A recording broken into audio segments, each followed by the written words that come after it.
Je suis ravie de te retrouver pour cet épisode de Pas de soucis, qui est une rediffusion d'un épisode qui était sorti en octobre l'année dernière sur la mémoire implicite. J'ai pensé que ce sujet de la mémoire implicite, il méritait une petite révision, parce que comme ça, il peut paraître simple. La mémoire implicite, c'est quoi ? C'est notre passé qui s'invite dans le présent sans qu'on s'en aperçoive. Donc dit comme ça, c'est simple, voire simpliste, mais au quotidien, c'est pas si facile. Combien de fois est-ce qu'on se raconte des histoires pour justifier notre anxiété alors qu'elle n'a rien à voir avec le présent ? Combien de fois on réagit et puis on le regrette sans réussir à s'attraper dans le moment et à amener de la conscience sur le fait que la mémoire implicite est à l'œuvre. Ce concept de la mémoire implicite, qui est une fonction automatique de notre système nerveux, au service de notre protection, toujours, et pour économiser de l'énergie, toujours, elle infuse nos vies, cette mémoire implicite. Et comme le disait Carl Gustav Jung, elle la dirige même. Carl Gustav Jung, il disait « Tant que vous n'aurez pas rendu l'inconscient conscient, il dirigera votre vie et vous appellerez cela le destin. » Et ça, c'est tout le sujet de la mémoire implicite en une phrase, dit de très belle façon. Je te souhaite une belle écoute ou réécoute.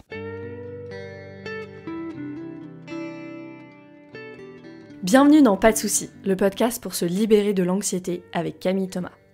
Je suis Camille et avant d'être coach de santé, j'ai été une grande anxieuse. Je me suis libérée de l'anxiété le jour où j'ai compris que ce n'était pas dans ma tête.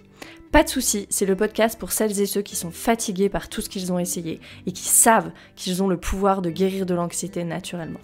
Alors si tu veux vivre sans anxiété et que tu as l'intuition qu'on ne t'a pas tout dit, ce podcast est pour toi. Je te retrouve tous les lundis pour explorer les pistes qui te permettront d'accéder au calme à l'intérieur de toi. Bienvenue dans ce nouvel épisode de Pas de soucis, je suis hyper ravie de vous retrouver aujourd'hui pour un épisode sur la différence entre mémoire implicite et mémoire explicite.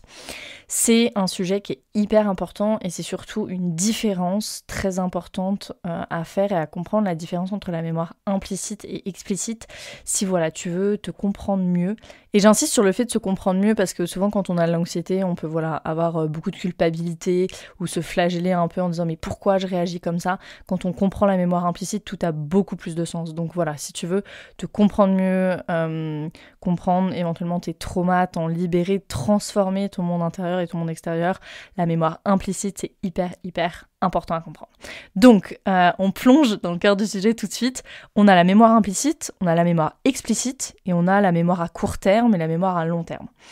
Si quelque chose est pas important ou que c'est pas important que tu le retiennes, tu sais, c'est le scénario où tu vas apprendre pour un examen, tu sors de l'examen et t'as tout oublié parce que tu sais que tu réutiliseras jamais toutes ces informations. Je pense qu'au lycée, même dans les études, on l'a beaucoup fait, ça. Voilà, si c'est pas important ou c'est pas important que tu le retiennes, ton cerveau, il oublie, hop, ça va dans la mémoire à court terme, c'est bon, et après, c'est zappé.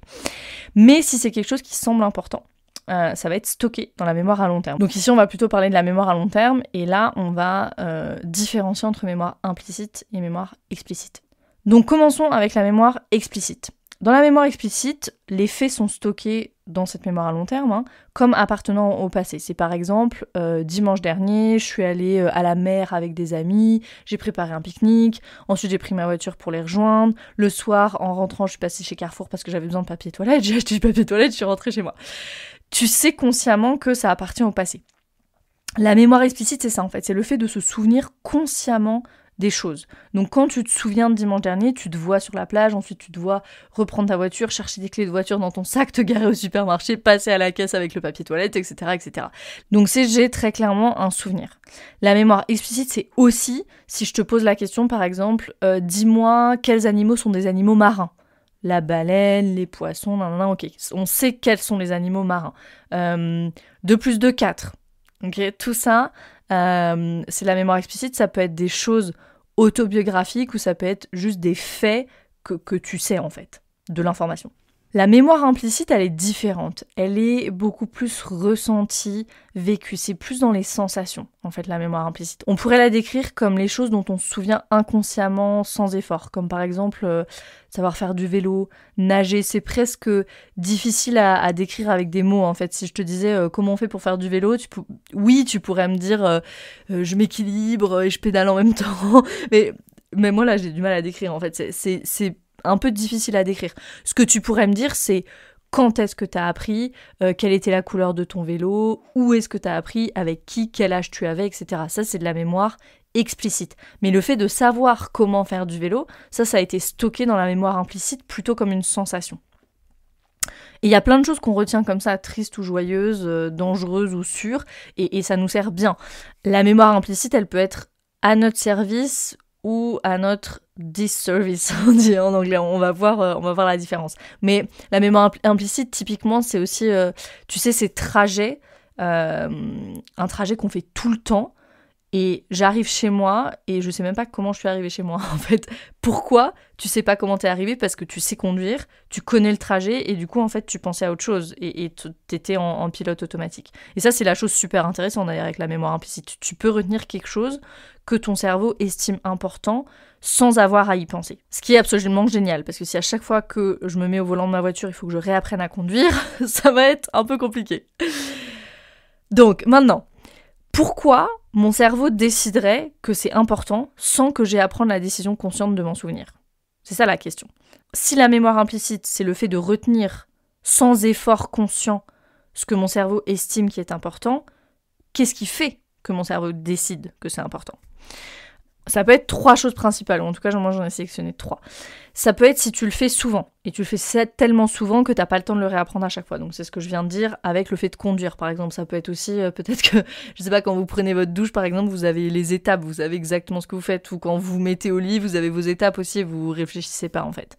Donc ça peut être, voilà, je le fais tellement souvent que c'est super important. Ça peut être aussi super important, la deuxième chose, c'est quand il y a une grosse charge émotionnelle.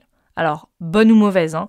Bonne, ça peut être la naissance d'un enfant, un mariage, mon diplôme, si je suis entrepreneur, le premier client que j'ai signé, etc., etc.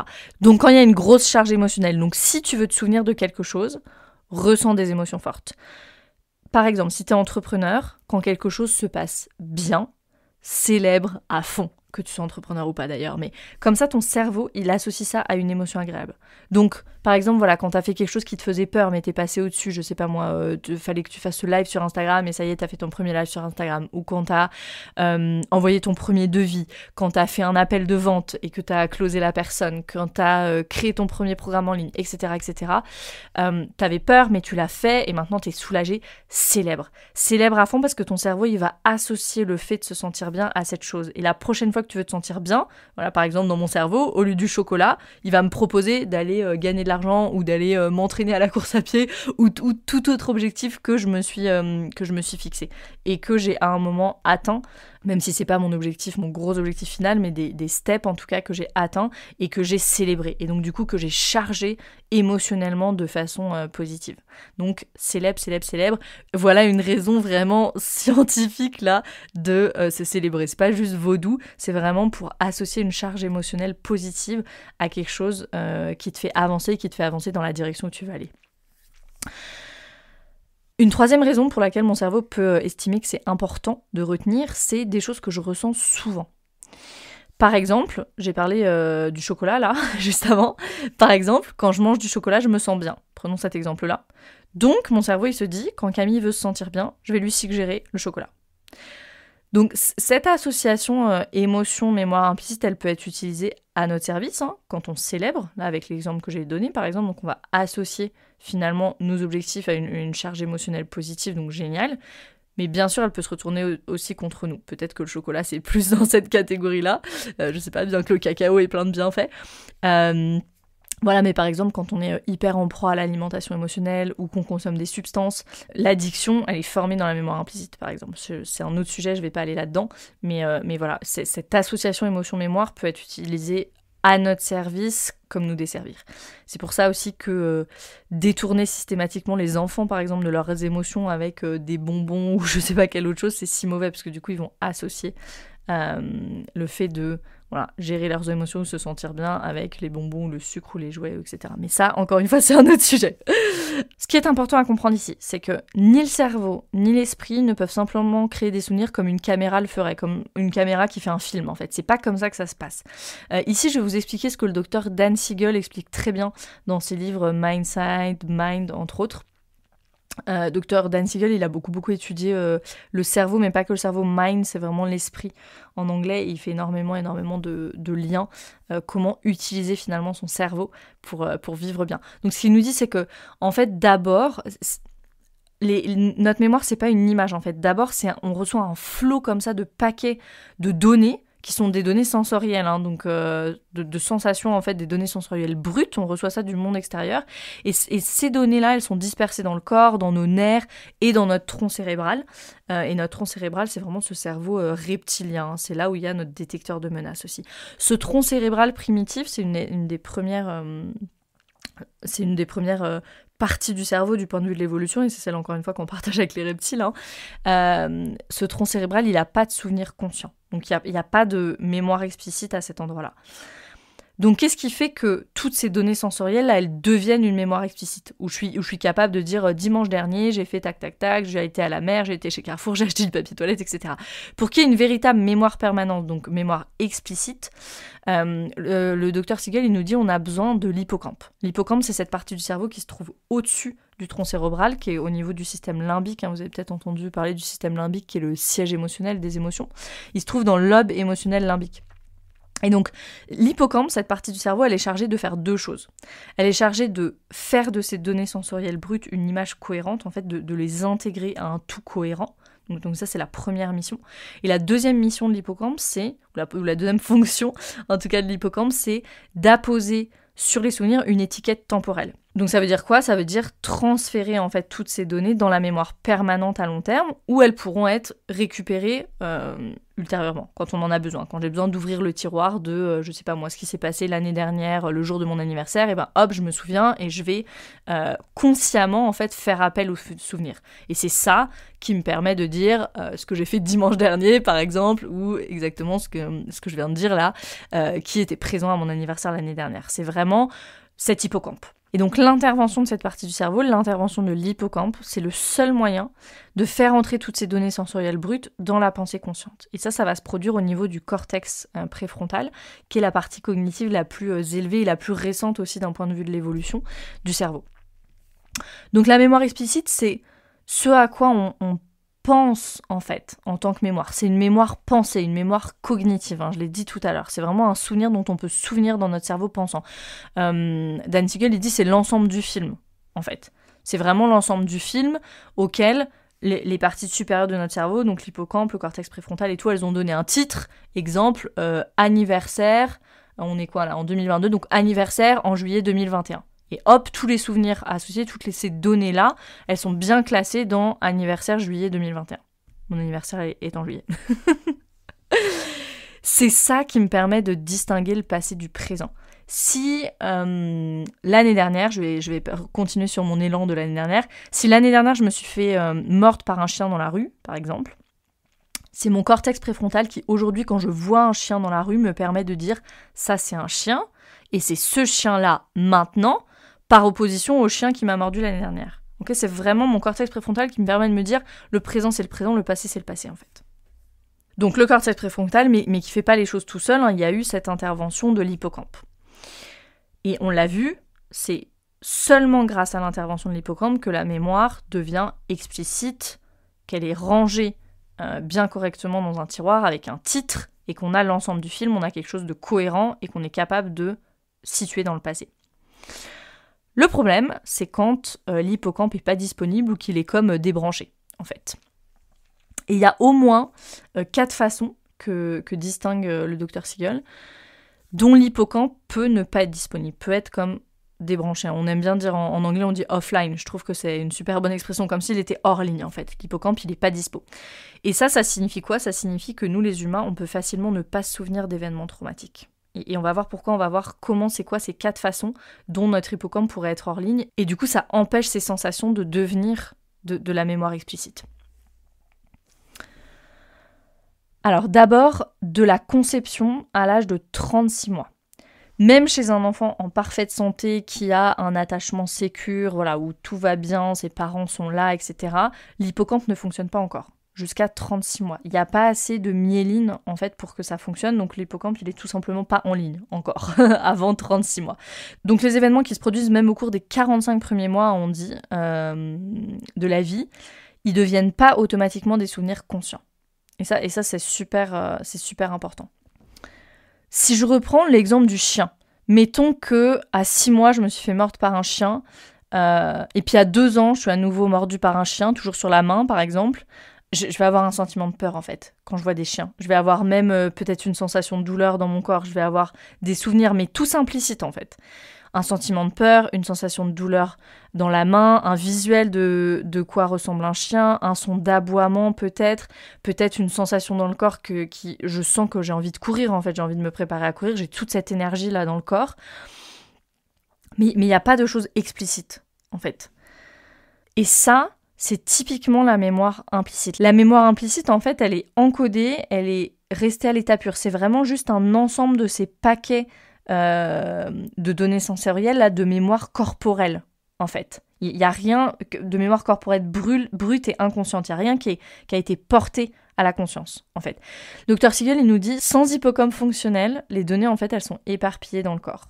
Donc, là, si je reprends mes 2 incidents de morsure à l'âge de 6 mois et à l'âge de 2 ans, il n'y a aucun des 2 incidents qui a été intégré dans un souvenir conscient qui soit cohérent. Et ils n'ont pas eu cette étiquette temporelle dont je parlais tout à l'heure. En anglais, on dit time tag. Il n'y a pas eu cette étiquette temporelle. Et donc, qu'est-ce qui se passe pour cette personne quand, voilà, je sais pas, en tant qu'adulte, 20 ans plus tard, elle voit un chien? Eh ben, elle a peur et elle sait pas pourquoi. Et elle n'arrive pas à se raisonner, elle sait pas pourquoi. Elle entend même peut-être un chien aboyer sans le voir et son cerveau, il va récupérer le souvenir que la personne a du chien, mais de façon générale en fait. Elle n'est pas capable de dire ça c'est ce chien en particulier dans le présent et c'est pas celui qui m'a mordu dans le passé. Elle a peur des chiens, elle ne sait pas pourquoi. Et c'est super intéressant, je fais une petite digression ici, le fait que les données soient éparpillées dans tout le corps. Je vais juste prendre le mot anglais ici. Se souvenir en anglais c'est remember. Donc et member, les membres, c'est comme ramener tous nos membres ensemble en fait. Se souvenir, c'est ramener toutes ces données qui sont éparpillées dans le corps de façon pas du tout cohérente. Et le fait de se souvenir, de ramener dans la mémoire explicite, c'est vraiment ramener le tout, ramener toutes ces données dans un tout qui soit cohérent. Donc c'est super intéressant en anglais. Le mot lui-même parle vraiment. Nous, c'est pas ça en français, mais c'est super, super parlant. Remember, je remembre, en fait. Et le truc qui est vraiment, vraiment important à retenir ici, en fait, la leçon la plus importante sur cette intégration des souvenirs, c'est que quand je suis dans la mémoire implicite, la personne qui s'est fait mordre, là, à 6 mois, à 2 ans, elle a pas l'impression que ça vient du passé. En fait, quand elle entend un chien, elle a peur. Point final, elle se dit pas « Ah oui, j'ai été mordue à 6 mois, à 2 ans » ou « Oui, les chiens... » Non. Simplement, j'ai peur et je me prépare à courir, sans réfléchir. Je prends quelques secondes de cet épisode pour t'annoncer que j'accueillerai 16 nouvelles personnes en coaching à partir de fin octobre. Si tu veux accomplir des choses, que tu as des projets ou que tu sens que tu as besoin de changements profonds dans ta vie, mais que tu as la sensation qu'une force invisible te retient, que tes efforts ne paient pas, peut-être que tu as déjà fait un bout de chemin toi-même, mais tu sens que tu butes sur des sujets qui reviennent tout le temps, que tu es anxieuse et que tout ça, ça te donne l'impression de fonctionner mais pas de vivre pleinement, alors ce programme est pour toi et je t'invite à rejoindre la liste d'attente. Je vais partager très bientôt tous les détails du programme et des super bonus aux personnes qui auront rejoint la liste. J'insiste sur le point de la liste d'attente parce que j'ai beaucoup de demandes et j'enverrai les infos vraiment qu'aux personnes qui sont sur la liste. Je me réjouis immensément de pouvoir t'accompagner et on retourne à notre sujet du jour. Deuxième cas de figure où l'hippocampe peut être comme débranché hors ligne, c'est au cours de ces fameux 45 premiers mois de développement là, dont j'ai parlé tout à l'heure. L'hippocampe il peut être endommagé au cours de ces 45 premiers mois de développement. C'est pour ça qu'on parle aussi des traumatismes du développement. Si un nourrisson ou un jeune enfant, il est soumis à des expériences effrayantes répétées, par exemple, il y a des adultes hostiles dans la maison, voilà, il y a pas cet attachement sécure, la neurologie du tronc cérébral, elle est suffisamment perturbée pour que ça nuise au développement après des lobes cérébraux supérieurs. Donc en fait, c'est d'abord voilà, le tronc cérébral primitif comme ça qui se développe, puis après tout se développe au-dessus. En fait, tous ces lobes cérébraux supérieurs, en fait, c'est juste des excroissances de notre tronc cérébral. Donc si c'est déjà endommagé au niveau du tronc cérébral, et ben après ça a des répercussions sur les lobes supérieurs. Et du coup, on l'a dit tout à l'heure, qu'est-ce qu'il y a au-dessus du tronc cérébral? Il y a l'hippocampe notamment. Et l'hippocampe, cette partie du cerveau qui a pour mission de mettre ces données sensorielles là dans un tout cohérent et de faire qu'on peut avoir cette mémoire explicite. Donc, et l'hippocampe peut être du coup gravement endommagé au point qu'on ait comme ça des peurs irrationnelles et dont on n'arrive pas à sortir et qu'on comprend pas, en fait. La bonne nouvelle, c'est qu'on peut réparer à tout âge. On va le voir après. Troisième cas de figure, ça peut être après l'âge de 3 ans. Donc 45 premiers mois, c'est ça à peu près. Et après l'âge de 3 ans, même si l'hippocampe se développe bien et qu'il y a un traumatisme après l'âge de 3 ans et à tout moment de la vie, en fait, ça inonde le corps de tellement d'hormones du stress que ça peut débrancher à nouveau, en fait, comme éteindre, rendre hors ligne cet hippocampe. Si on sécrète massivement du cortisol, en même temps, on sécrète massivement aussi de l'adrénaline. Donc si on a en assez grande quantité de l'adrénaline et du cortisol, en fait, ça désactive temporairement l'hippocampe. À long terme, ça peut même tuer les cellules de l'hippocampe. Il y a des études qui ont révélé, notamment il y a une étude de l'université de Washington, mais il y en a eu plein d'autres avant qui montrent, bon ça a été des études sur les animaux malheureusement, mais qui ont montré que le stress, il modifie en fait les propriétés des neurones de l'hippocampe. Et il y a d'autres études, cette fois humaines et animales aussi, qui ont montré que le stress réduit carrément le volume de l'hippocampe. Donc en résumé, l'hippocampe, quand il y a stress intense, l'hippocampe, il fonctionne pas bien ou pas du tout. Et on s'en souvient, c'est cette partie du cerveau qui permet d'étiqueter les souvenirs dans le temps. Et du coup, l'événement n'ayant pas d'étiquette dans le temps, il peut être réactivé à tout moment, sans conscience de notre part, par la mémoire explicite. Ça pourrait expliquer les flashbacks aussi, par exemple. Et puis une quatrième chose qui peut faire que l'hippocampe est désactivé comme ça, c'est la dissociation. Donc une personne, pendant un événement traumatique, elle peut se dissocier pour éviter de vivre le moment et pour pas s'en souvenir. Siegel il nous dit, on peut vraiment diviser son attention. Ça, on est capable de faire ça. Nous, les humains, par exemple, voilà, vous faites agresser. Je suis en train de me faire agresser et je me concentre sur un lieu que j'aime, par exemple. Je me débranche, en fait, et je me concentre sur un lieu que j'aime, par exemple, j'en sais rien, une belle plage. À ce moment-là, c'est vraiment comme si j'ai désactivé mon hippocampe. Mais malheureusement, on peut pas bloquer le codage et la mémoire corporelle, ces données sensorielles brutes, en fait. On peut pas bloquer le codage implicite. Donc on va avoir bloqué la mémoire explicite, mais pas l'implicite. Mettons que votre père ou votre mère vous ont abandonné, blessé, ignoré, c'est complètement illogique. Donc, et là la question c'est comment est-ce que je donne du sens à quelque chose qu'on n'a pas. Or la partie de notre hippocampe qui est le narrateur de nos histoires, elle est dans l'hémisphère gauche du cerveau.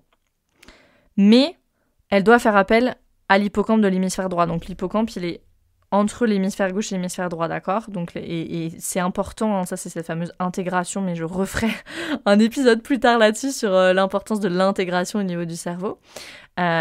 Cet hippocampe dans l'hémisphère gauche, il doit faire appel aussi à l'hippocampe de l'hémisphère droit pour pouvoir stocker des données autobiographiques. Donc mettons que... je sais pas moi, votre père a bu, il vous a attaqué, vous vous êtes dissocié et vous avez pensé à la plage. Et vous vous retrouvez des années plus tard chez votre psy qui vous demande alors vous avez ressenti quoi ? Est-ce que vous étiez terrifié par vos parents ?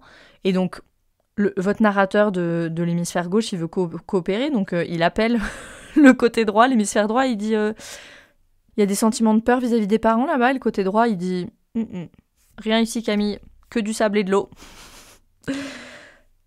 Mais votre corps il ressent la peur et vous pouvez avoir mal au ventre, des contractions ou d'autres symptômes physiques, et rien de tout ça ne sera conscient. Bon, t'as pas besoin de retenir les 4 cas de figure en détail. Ce qu'il y a à retenir, c'est que le trauma et ou un stress intense peut désactiver l'hippocampe, et que du coup, il y a des événements qui, au lieu d'être dans notre mémoire explicite, sont stockés en fait dans notre mémoire implicite, donc du coup auquel on n'a pas accès, mais auquel on a accès que sous forme de sensations finalement et ressentis sans pouvoir mettre de souvenirs concrets dessus. Donc maintenant, si ce qui est retenu dans notre mémoire implicite n'implique pas notre conscience, justement, comment est-ce que je peux commencer à en prendre conscience ? de tout ça. Peut-être que tu te dis là, c'est cool ce qu'elle me raconte, mais si j'ai accès à rien, parce que c'est dans ma mémoire implicite, je fais quoi? Je continue à me laisser balloter par ma mémoire implicite et par mes réactions que je comprends pas? Non, non. Alors on va pas dire qu'on peut accéder peut-être à notre mémoire implicite, mais en tout cas on peut en trouver des signes et des signaux à plusieurs endroits. Dans ce qu'on va appeler nos triggers avec un accent français, nos déclencheurs, ok, je vais revenir dessus. Et aussi dans toutes nos habitudes inconscientes. Par exemple, il y a une thérapeute aux États-Unis qui s'appelle Pat Ogden, qui est très très calée sur le trauma. Elle a énormément d'années de pratique. Et elle parlait d'un garçon qui était en séance et qui avait des intonations interrogatives à la fin de chaque phrase, en fait. En fait, ces affirmations ressemblaient à des questions. Et donc, ce qu'a fait le thérapeute, il n'a pas du tout soulevé, il lui a juste demandé d'accentuer ça, d'accentuer cette intonation qu'il avait. Et juste en faisant ça, le garçon, en fait, a fondu en larmes parce qu'il a compris que, il avait cette intonation interrogative à la fin de chaque phrase parce qu'il cherchait la validation en permanence. Qu'on lui dise « oui, c'est ça, oui, c'est vrai ». Donc ça, par exemple, c'est typiquement une habitude complètement inconsciente, juste la façon de parler. Et ça, c'est un accès à notre mémoire implicite, par exemple. Ça peut être aussi, vous savez, quand vous voyez refaire des gestes que vos parents faisaient, mais que tu fais pas exprès, en fait, et tu t'en rends compte en le faisant. Ça vous est jamais arrivé, ça? Moi, ça m'est déjà arrivé. Je fais quelque chose et puis je me dis « oh, mais c'est ma mère, en fait, qui fait ça tout le temps. » Ça, c'est quelque chose aussi qui est encodé, en fait, dans nos gestes, par exemple. Maintenant, si je reviens sur nos déclencheurs, nos triggers, prenons un exemple de trigger. Alors, ce qui doit te mettre la puce à l'oreille sur est-ce qu'une chose est un trigger ou pas, c'est vraiment la disproportion, en fait. Bon, et je vais pas l'expliquer plus que ça, je vais prendre mon exemple, parce que c'est tellement clair dans l'exemple que vous allez tout de suite comprendre.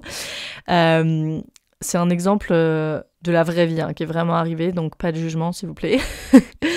Mon compagnon va faire les courses un jour, et je lui dis, prends-moi, je sais pas, du thé vert, je vais inventer n'importe quoi, et des myrtilles. Vous allez pouvoir comprendre pourquoi les myrtilles.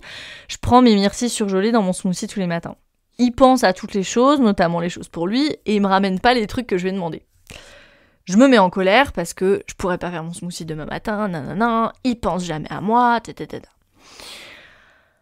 C'était complètement disproportionné.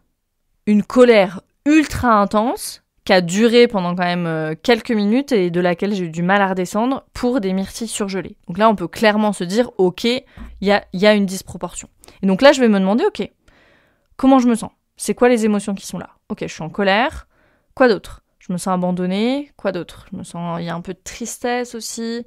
Je me sens même un peu désespérée, à vrai dire. Ok. Ça, je me pose cette question, qu'est-ce qu'il y a comme émotion une fois que je suis un petit peu redescendue, bien sûr, et que je peux avoir un tout petit peu de clarté. Et j'essaye vraiment de me concentrer sur ma réaction émotionnelle, pas sur l'interprétation. Vous voyez, j'ai bien dit, je suis en colère, triste, désespérée, je me sens abandonnée, tout ça, c'est une réaction émotionnelle. C'est mon ressenti. L'interprétation, et souvent, on est tenté d'aller tout de suite dans l'interprétation. L'interprétation, ça aurait été... il ne me considère pas, il pense qu'à lui, il est vraiment égoïste, etc., etc. Ça, c'était de l'interprétation, c'était pas ma réaction émotionnelle. Ok ? Ça, c'est très important, la distinction ici. Mes émotions, c'était la colère, la tristesse, le désespoir. C'était ça. Mais pourquoi j'ai eu ces émotions ? Parce que ce que mon cerveau m'a proposé, c'est « tu n'es pas considéré, il est égoïste, il s'en fiche, tu n'es pas aimable, dans le sens où on ne peut pas t'aimer, par exemple, pour des myrtilles. » Okay. Donc là, 3 choses à retenir de d'un épisode comme celui-là. L'explication, entre toutes les explications possibles de pourquoi il aurait oublié les myrtilles, celle que j'ai créée, c'est la pire. Celle que j'ai créée, c'est « je ne suis pas considérée ». Deuxième chose à retenir, cette explication qui est la pire, elle a rien à voir avec le présent. Elle a tout à voir avec le passé. Dans ce moment-là où je me mets dans une colère noire à cause des myrtilles, je suis pas en train de répondre au présent, je suis clairement en train de réagir au passé. Et la troisième chose à retenir, c'est que c'est pas toi qui choisis, en fait. Et là, dans cet exemple-là de trigger que j'ai pris, c'est pas moi qui ai choisi, c'est automatique. Je me suis pas dit, ok, quelles sont les possibilités ici, c'est ça ou c'est ça. Non. On va directement à la pire explication et c'est le cerveau qui le fait. Et pourquoi on va se chercher la pire des explications. Quand je dis la pire, c'est la plus douloureuse pour nous, en fait, l'explication qui est la plus douloureuse pour nous. Pourquoi on fait ça ? Parce que c'est ce qu'on croit déjà, en fait. Parce qu'on va chercher la croyance implicite qu'on a absorbée très certainement, enfin souvent depuis l'enfance. Si je ne me suis pas sentie considérée à un moment ou de façon répétée dans mon enfance, en fait je crois ça, que je ne suis pas considérable, en fait, que les autres ne me considèrent pas. Et donc c'est ça tout de suite, c'est la première explication que mon cerveau va choisir. Donc une petite pratique qu'on peut faire, là, et ça va participer à changer vraiment nos voies neuronales, je vais en parler juste après. Une petite pratique qu'on peut faire ici, c'est se poser 3 questions quand on a un trigger. Premièrement, c'est qu'est-ce qui s'est passé ? C'était quoi le trigger, en fait ? Ça, c'est la première chose. Ensuite, deuxièmement, c'est quelle était la réaction émotionnelle ? Et troisièmement, quelle est l'interprétation ? L'étape la plus délicate de cette pratique, je dirais, c'est vraiment la réaction émotionnelle, parce qu'on a tendance, et surtout quand on est activé, on a tendance à vouloir aller tout de suite dans l'interprétation. Si je vous demande, c'était quoi ton émotion ? Qu'est-ce que t'as ressenti ? Ah bah j'ai ressenti que c'était mal poli de sa part, qu'elle me considérait pas. Hein. Non, ça c'est pas ton ressenti. Ça c'est pas l'émotion. L'émotion c'est quoi ? Tu t'es senti quoi ? Triste. Ok. Je me suis sentie bouleversée. Ok, ça c'est une émotion. Donc, deuxième question, premièrement, qu'est-ce qui s'est passé ? Deuxièmement, quelle était la réaction émotionnelle ? Troisièmement, quelle est l'interprétation ? Et au niveau de cette troisième étape, là, ce qu'on fait, et ça faites-le quand vous êtes redescendu un petit peu, c'est d'écrire d'autres interprétations possibles. Pourquoi est-ce qu'il aurait pu oublier les myrtilles ? Je sais pas, il a été distrait quand il était au magasin, il y a quelqu'un qui l'a appelé, je sais pas, un truc de boulot, et puis du coup il était en train de régler un problème de boulot et en même temps de faire les courses, et du coup il était complètement distrait, il a complètement zappé, peut-être qu'il a dû se presser, peut-être que c'était les myrtilles surgelées, il a oublié la glacière, j'en sais rien, peu importe. Et là on écrit d'autres interprétations possibles. C'est pas super facile. Parce que notre cerveau, il va continuer à pointer sur je ne suis pas considéré peut-être. Donc si tu n'y arrives pas à cette étape-là, appelle quelqu'un. Appelle quelqu'un et dis-lui, c'est quoi les autres explications possibles de je n'ai pas été invitée, ou elle n'a pas répondu à mon invitation, ou elle a été hyper dure, hyper sèche avec moi, ou voilà, tout ce qui a pu vous déclencher. Quelle aurait pu être une autre interprétation ? Une autre explication ?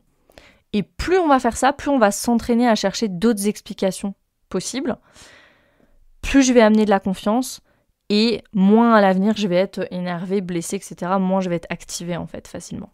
Et qu'est-ce qu'on fait en fait quand on est en train de faire ça ? On est en train d'utiliser la fameuse neuroplasticité du cerveau, ce phénomène de neuroplasticité. Aujourd'hui, on sait qu'on peut changer ces automatismes de notre mémoire implicite. Dan Siegel, il nous dit la neuroplasticité, c'est vraiment la façon dont on peut étudier en fait comment les connexions dans le cerveau changent continuellement tout au long de la vie. Maintenant, on sait que alors le cortex préfrontal, par exemple, cette partie du cerveau là, la plus récente, elle termine de se développer seulement à l'âge de 25-26 ans. Mais même après ça, en fait, le cerveau, il continue à se développer. Le cerveau, il n'arrête pas de se développer après l'enfance ou après l'adolescence ou même après 25-26 ans, une fois que le cortex préfrontal, il est formé. C'est sans cesse en train de se développer. Et une expérience qui est différente, donc à chaque fois qu'on va shifter notre attention, en fait, qu'on va porter notre attention sur quelque chose d'autre, qu'on va trouver d'autres explications, qu'on va faire des expériences différentes, en fait, de comment on avait l'habitude de réagir jusqu'ici, une expérience différente, ça va entraîner ces changements, en fait, des changements dans les voies neuronales. Et plus il y a de nouvelles voies neuronales qui sont actives, plus les neurones, ils se recablent, littéralement, ils recablent leurs connexions les uns aux autres et ils établissent des nouvelles connexions. On dit des connexions synaptiques, donc c'est des nouvelles voies neuronales en fait qui se forment et qui nous permettent de réagir différemment de plus en plus facilement. On peut même faire grandir la gaine de myéline sur les neurones qui sont impliqués dans nos nouveaux schémas de pensée. Ça, c'est incroyable. Moi, je connais la myéline malheureusement de la mauvaise façon parce que mon papa a une sclérose en plaques. Dans les scléroses en plaques, les maladies auto-immunes, c'est cette myéline qui se désagrège en fait. Cette myéline, c'est quoi ? C'est une gaine en fait autour de certaines fibres nerveuses. C'est une substance graisseuse. Il y a aussi des protéines. C'est lipidique et protidique en fait. Et c'est une gaine autour des fibres nerveuses et c'est grâce à cette gaine notamment que les informations passent en fait d'un neurone à l'autre. Donc c'est ultra puissant ça en fait. En faisant d'autres expériences et en détournant notre attention de nos anciens schémas de pensée, en nettoyant nos croyances, en adoptant de nouvelles croyances, etc., on fait littéralement grandir la gaine de myéline sur les neurones qui sont impliqués dans les nouveaux schémas de pensée. Donc, les neurones qui sont impliqués dans nos nouveaux schémas de pensée, ils vont communiquer l'information de plus en plus rapidement et de plus en plus efficacement grâce à cette myéline qui est de plus en plus présente. Et au contraire, nos anciens schémas de pensée, nos anciens schémas cérébraux qu'on veut plus répéter parce que c'est eux qui nous causent de la douleur émotionnelle, eux, ils seront plus aussi myélinisés. Donc c'est extraordinaire en fait. Et vu que nos nouveaux schémas, eux, ils créent davantage de myéline, et ben ils sont de plus en plus, ils deviennent suralimentés en fait, et ils peuvent fonctionner de plus en plus rapidement et avec une efficacité accrue. Ça, c'est juste incroyable. Ça veut dire que c'est vraiment comme si on a le pouvoir de prendre comme un petit scalpel à l'intérieur et d'aller changer ce qui se passe dans notre cerveau, quoi. C'est juste incroyable. Cette neuroplasticité du cerveau, c'est vraiment une des découvertes les plus excitantes du siècle, je pense. Et donc, qu'est-ce qu'on peut faire pour shifter notre attention ? Justement, on peut faire de la méditation. Alors ça peut être une solution que je ne conseille pas forcément quand on est deep dans l'anxiété. Et ce que je conseillerais, si vous voulez vraiment, si vous savez vers quoi vous voulez aller, faites une méditation ciblée sur quelque chose. J'étais allée il y a quelques années à Bruxelles pour écouter le Dalai Lama, je vous raconte ma vie. J'étais allée à Bruxelles pour aller voir le Dalai Lama et c'est des rencontres comme ça qui sont organisées un peu partout dans le monde par le Mind and Life Institute. Et ça, c'est un institut dont Mathieu Ricard notamment fait partie. C'est un institut qui étudie scientifiquement la méditation en fait et la pleine conscience, etc. pour voir comment justement le cerveau change, etc. sous l'effet de la méditation. Ils avaient fait une étude notamment, je me souviens, ça m'avait marqué, avec 2 groupes de méditants, des personnes qu'on a fait méditer tous les jours, alors des novices, pas des moines ou je sais pas quoi, des novices il y a un groupe qu'on a fait méditer tous les jours, juste méditer, et il y a un autre groupe qu'on a fait méditer spécifiquement sur la compassion, donc avec un thème. Et les personnes qui avaient médité sur la compassion, on a vu que les aires du cerveau qui étaient liées à la compassion, voilà, les voies neuronales en fait avaient changé, il y avait eu des changements vraiment à ces endroits précis. Donc si vous savez vers quoi vous voulez aller, voilà, peut-être la gratitude ou la compassion, voilà, faites des méditations ciblées comme ça. Ça peut être par contre vraiment intéressant. Voilà, tous les exercices cérébraux qu'on peut faire à chaque fois qu'on refocalise son attention. La technique de reconsolidation de la mémoire, par exemple, qu'on utilise dans le travail avec les parties de soi, que moi je fais en coaching, ça c'est très efficace aussi. Tout ça, en fait, ça revient à vraiment exploiter le pouvoir de l'esprit et concentrer le flux d'énergie et d'informations à un autre endroit, en fait. Donc ce que nous dit Dan Siegel, c'est qu'on peut modifier la structure physique du cerveau en fonction de l'orientation de l'esprit. Donc en fonction de là où on dirige notre attention et notre intention.